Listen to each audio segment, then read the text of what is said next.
Muraho neza.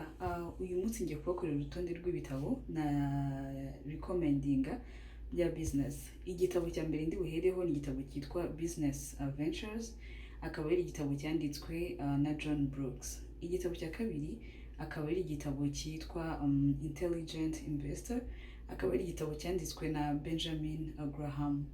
Igitabo cya gatatu akaba ari igitabo How to Win Friends and Influence People. Igitabo cya kane ndi recommending akaba ari igitabo cyitwa Bad Blood, akaba ari igitabo nakoreyeho review, kikaba kivuga kuri kampani imwe yo muri Silicon Valley. Iyo kampani ikaba yitwa Theranos, bakaba bakora ibijyanye n'imiti, kivuga kuri makeya nyine uburyo muri Silicon Valley ba raising amafaranga, bashaka aba investors, bakavuga nyine n'amakosa yagiye akorwa kugira ngo iyo kampani ishite, ariko navuga ihombe kugeza ubu ngubu bakaba bari mu rukiko baburana. Mwanya gatanu rero nkaba recommending igitabo cyitwa 7 Habits of Highly Effective People. Ku mwanya gatandatu nkaba recommending igitabo cyitwa Good to Great.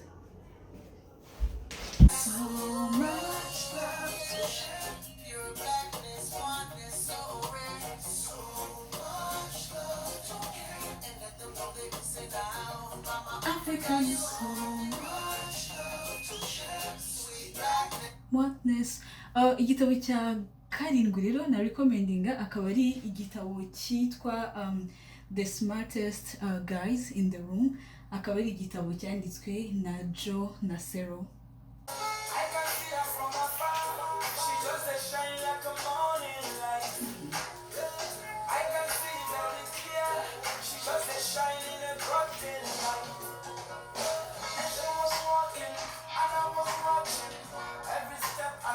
She was making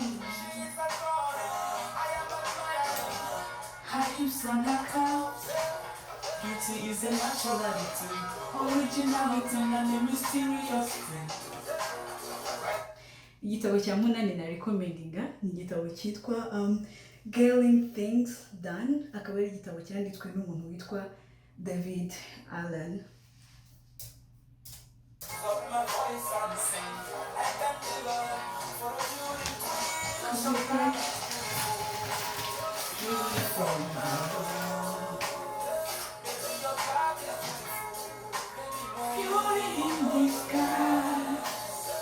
Rero hakaba hazaho igitabo cyitwa 0 to 1. Ku mwanya wa 10 hakaba hazaho igitabo cyitwa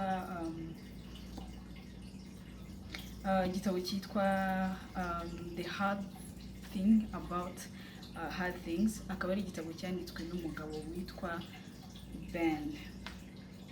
Rero iki gitabo cya Colin Powell akaba ari igitabo yanditse cyitwa You Work for Me in Life and Leadership. Ikintu avugamo muri iki gitabo, atangira ukuntu avuga nyine ko ubuzima bwe akiri umwana ntabwo yavukiye muri famiye zikize, yavukiye nyine muri famiye isanzwe muri New York, akaba yarakoze ahantu hatandukanye.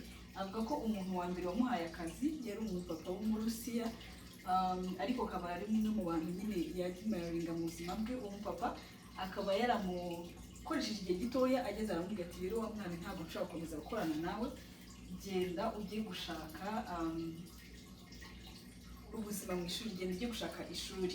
Nyuma yaho rero akavuga ko yaje gukora muri Coca-Cola, akaba yarahanaguraga amanuza hasi, akaba yarahanaguraga yaragusukuraga muri Coca-Cola, akaba kandi yaranateruraga amakese, amakaziye, ibintu nk'ibyo ngibyo. Ikindi kintu rero agarukaho muri iki gitabo, atangamo inama nyinshi, nawe urabyumva. Colin ni umuntu w'umupapa nyine ubashywe cyane muri politike, abamuzi, akaba yarabaye secrétaire d'État wa Leta Zunze Ubumwe za Amerika, akaba kandi yarabaye muri abaperezida bane bose yarabakoreye ku myanya itandukanye. Ubusanzwe rero akaba ari general, akaba afite 4-star general, akaba ubu ngubu yaritarinze.